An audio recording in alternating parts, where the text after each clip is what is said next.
What's going on, y'all? Thanks for checking in the Khaliis Take. You know what to do. Hit that like, subscribe button. Also hit that notification bell just so you can get the newest and the bonus content first. But hey, let's just go ahead and jump right in. As a Clippers fan, you got to say this. You got to say you really hope this John Wall thing works out because they're putting a lot of stock into this guy. And for now, the fact that he's on the Clippers, you gotta be open-minded about it. Even if you're not a John Wall fan, even if you've never been a John Wall supporter, you gotta be open-minded about it because he's on the Clippers now. And you know what?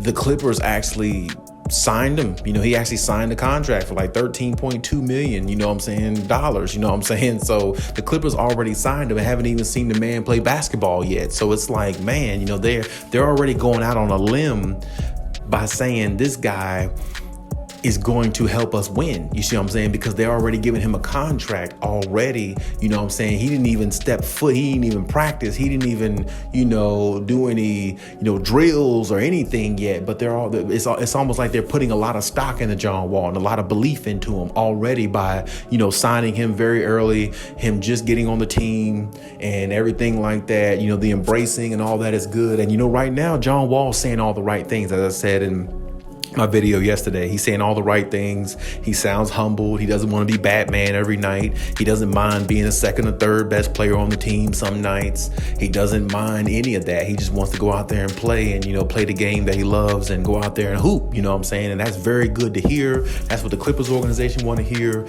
And like I said, he's saying all the right things, but we just got to see the evidence. And the evidence is he's got to go out there and build this chemistry with this team as quickly as possible. And to me, it's always tough when you bring somebody in there one season with all these expectations and the expectations of the team and everything that they have going for them. And it all has to gel at the right time for a team to take it the distance. And, for the Clippers' sake, it would be nice to see them get that far because they never made it to a finals in team history. And they definitely got the right players to do it. They definitely got the right superstar and Kawhi Leonard to help, be one of the leaders to help lead them there along with, their star player and Paul George. And, they can do a lot of big things. They really can, but hopefully it all works out for them because they're putting a lot of stock into John Wall. And I definitely think they should, in some aspect, because them having a point guard has been their Achilles heel the last couple years, if you ask me. I still think they could have won a championship a year ago when Kawhi got hurt. I just think it would have been a lot tougher to win a championship, which actually it was because they were down 0-2 every series, right? So it was tough for them to win a championship, actually. So I still think they would have found a way to do it, but I still think it would have been tough because they didn't have that point guard that can anchor the offense at times and get them better plays, rather than just playing off of talent and a lot of isolation basketball. I mean, like I said, we just saw that with the Celtics. The Celtics' biggest issue is they didn't have a point guard, but now they went out and got one. So, that'll definitely help them going forward to next year if they can stay healthy and, be the teams they were this past year. Hopefully, in their case, they got to hope that other teams around them in the East don't get immensely better because that might set them back from getting back to the finals again, which is always hard to go to the finals back-to-back years for any team because it's just so much competition and teams really, key in on your strengths and weaknesses when you're the team that makes it to the finals because they know you want to go back if you won and they know you definitely want to go back if you lost to avenge your loss. So it's so much pressure on the Celtics. But as I said before, that point guard really makes a difference on any championship team. It doesn't matter. You could look at a team back in the day. You look at a team now. Like a lot of people would talk about, the Lakers back in the day when they won the three-peat, 3 championships in a row with Shaq and Kobe. But nobody talks about Derek Fisher being on the team. But without Derek Fisher, they wouldn't have won those championships because Derek Fisher hit so many big shots when they were double teamed, and he didn't turn the ball over, and he was a very, very good free throw shooter. He was all they needed in a point guard to anchor the offense at times and make defenses pay when they double team the superstars. And that's the same way the game runs now. Even though the game is different, it's all about small ball now, but it still has the same concept. That point guard still has the same role, and his role is just as valuable as it was back then as it is today.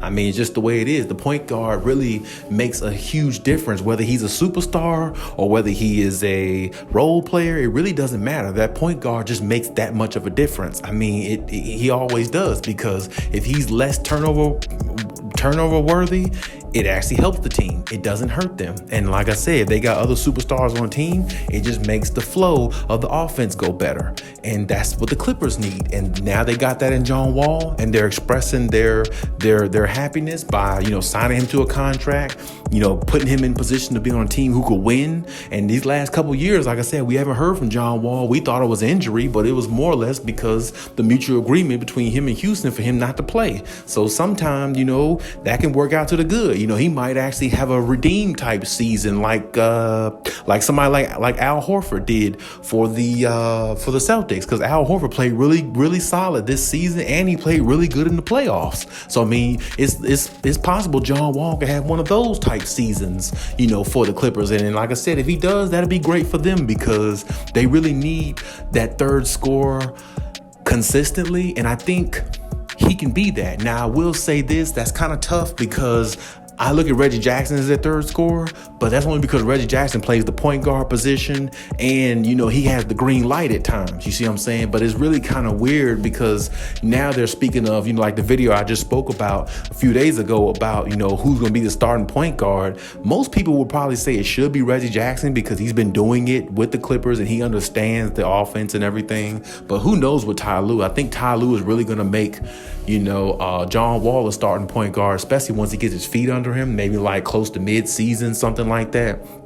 I think John Wall will be the starting point guard, and Reggie Jackson just have to go back to what he's really actually good at, is a shooting guard, which is the 2 position. So, which I think he will flourish in that as well. But it'll be kind of weird seeing him come off the bench, though, if he has to. But I still think that, he could be effective, of course, for the Clippers, because he's already a part of the culture, and he definitely knows what the Clippers need out of him in order to win. So, I definitely think he'll be ready, whatever the situation is, whenever his number is called. But I definitely feel like they're putting a lot of stock into John Wall. And I just hope that it really works out for them, because, really this is the last, bat to swing. You know what I'm saying? If they miss here, they strike out, I think, because to me, this is their year to win the championship. I've said it over and over again, and I'll keep repeating it. This is the time they have to try to find a way to win it. I mean, if you don't win it now, it's going to be really tough, because like I said, this is the second year option into the contract of Kawhi and PG. Both of them have the option to possibly walk after this year. If it doesn't work out, you're going to lose more players after this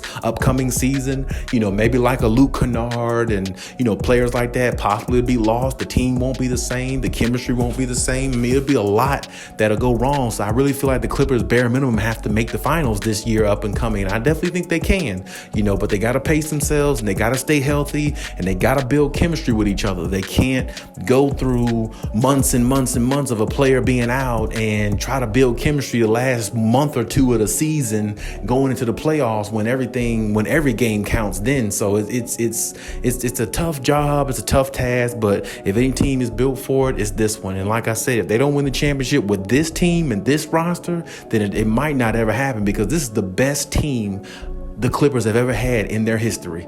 Kawhi Leonard, Paul George, John Wall, the rest of the guys on there who played really good last year and stepped up at a level nobody thought they could. Adding Kawhi and PG and along with John Wall to this mix, this is the best team they've ever had in Clippers history. So if they can't win a championship with this team, I don't really know what to say. You could just say the operation didn't work, but I definitely feel like they can. I definitely feel like they definitely should be in the forefront of winning it, as they are. And I definitely think they should, bare minimum at least make the finals with this team, because I just can't see no team knocking this team off in a 7-game series. This team is too talented, and there's too much depth on both ends of the floor, defense and offense. So, I mean, if you ask me, this team should be in the finals next year, pending health. But, I mean, I guess you could say that about any team. But as I said, they putting a lot of stock into John Wall, so we just gotta, hope that it pans out right. Hopefully the stars align, and hopefully, it all goes their way, where they can, find a way and find themselves into a final. Because it would be great to see my guy Kawhi win another one. It'd be great to see PG win his first one, along with John Wall, who've been through a lot these last couple years. So I mean, and just for that organization, the team, it's just a whole lot, has to go right for them. But at the same time, if it does, it's a definitely a dream come true for that, for that organization and everything that comes with it, because they have been all these years in the NBA. They never had an opportunity to be in a finals and to win it. And for them to go out there and possibly win it next year, acquiring John Wall, adding to the mix of Kawhi and PG, who was unhealthy last year, and a lot of problems that they had the years before in the bubble and all this other stuff. And it would be, a sight to see. I definitely have to say that, but there again, we got to see it happen. We got to see how it all unfolds. But I definitely think John Wall could do good things, but we'll just see how he grows with the team and how they build their chemistry, and hopefully it all pans out to their favor and they make it to the finals and go out there and possibly win it. But hey, that's my take on everything. Leave any comments in the comment section. Check out my other videos if you haven't. And hey, Khaliis out.